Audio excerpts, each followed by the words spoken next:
Well, hello again, everybody. Thank you for all the great comments on the other videos, and thank you for all the enthusiasm about the astrology course I want to do. That was extremely encouraging, and there'll be more on that. So what I wanted to talk about is Neptune in Aries. Now, Neptune entered Aries for the first time in 160 years on March 31st, and it'll be knocking around Aries for 12 years, very significant. So I mentioned Neptune in Aries in relation to revolution, assassinations, political events in a series of vlogs. I did about 4 of them, and I went through all the times in history when Neptune has been in Aries, and I listed the events that were particularly political in nature.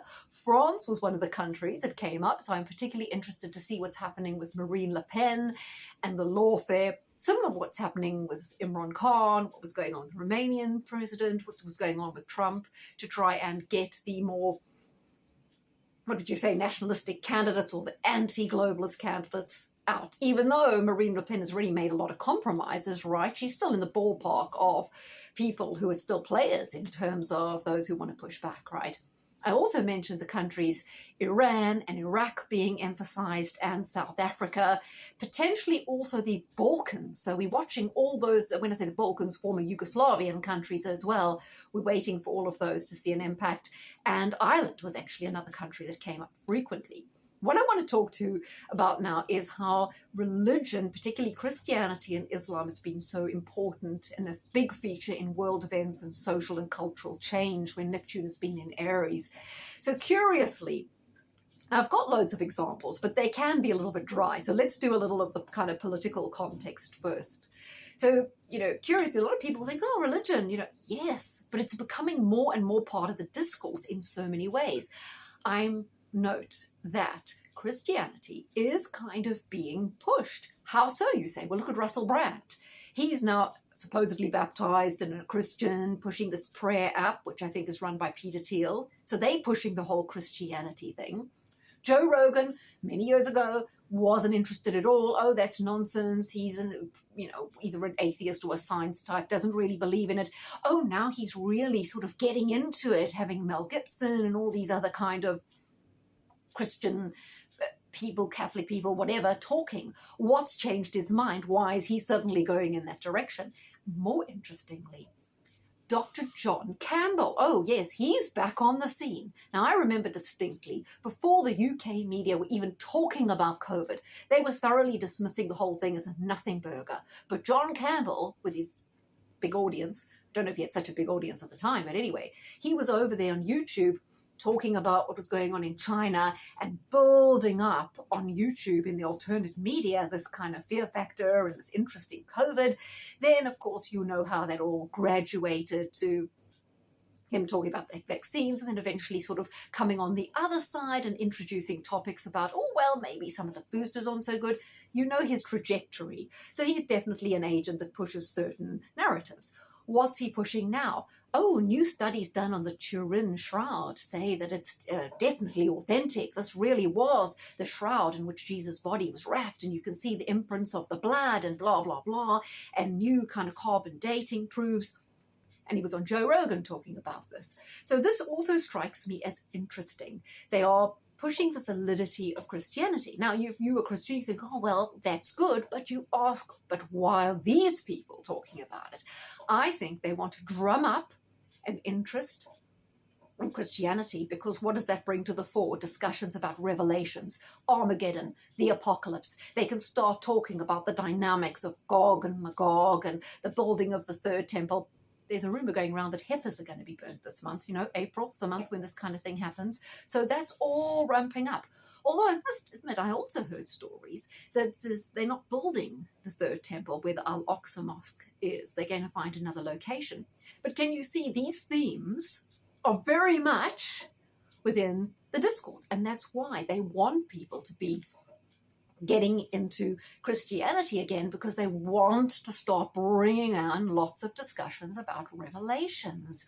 Why? Well, just think about Project Bluebeam, but it's the return of the Messiah, the return of the Antichrist, the return of Jesus, not like an alien. Just think of it that way. Maybe they're laying the groundwork, because although it can seem absurd for many people, think of how many people invest their entire lives studying the Bible, delving into this kind of stuff, thinking of, so many people do. I mean, the rabbis talk about it all day, and then you've got the imams in Islam. And remember, Islam accepts the Old Testament, the New Testament. They also believe that there's someone's coming anyway.